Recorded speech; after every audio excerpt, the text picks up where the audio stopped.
আসসালামু আলাইকুম ভিউয়ার্স, আজকে সে হচ্ছে আমার ডেইলি ব্লগের প্রথম ব্লগ।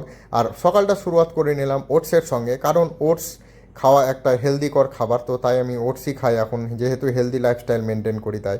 আর খেতে একটু অকওয়ার্ড লাগলেও হেলদি লাইফস্টাইল মেনটেন করতে গেলে এগুলোই খেতে হবে। তারপরে আমার বাইকের কাছে এসে দেখছি আমার বাইকের হর্নটা বাজছে না। তো যাই হোক, আমি কালকে নিয়ে যাব বলে আমি কাজের সাইডে বেরোতে লাগলাম। আর কাজের সাইডে ছিল প্রচণ্ড গরম। তো কাজের সাইডে এসে আমি প্রথমে করলাম জল খেলাম, তারপরে আমার ট্যাঙ্ক ব্যাগটাকে ভালো করে পরিষ্কার করলাম, কারণ রাইডে আসার পরে সেরকম পরিষ্কার করা হয়নি। তারপরে বিকালে চলে এলাম আমি জিমে। তো জিম থেকে কিছু এক্সারসাইজ করার পর, কারণ আজকে ছিল আমার শোল্ডার ওয়ার্কআউট, তো শোল্ডার ওয়ার্কআউটগুলো একদম ভালোভাবে আমি সবগুলোই কিন্তু 4 সেট করে করে নিই, কারণ আমি ফিটনেসের দিকে একটু ভালোই নজর দিচ্ছি ওই কারণে। কারণ কিছুদিন আমার বেশ বাজে রকমভাবে আমার ওয়েট বেড়ে গেছিলো, অনেক রকম সমস্যাও দেখা গেছিলো বডিতে। তো তারপরে ওয়ার্কআউট করার পর বডি কন্ডিশন হচ্ছে আজকের এরকম। তো তারপরে আমি কি করলাম, প্রোটিন শেক খেয়ে আজকের মিনি ব্লগটা শেষ করলাম।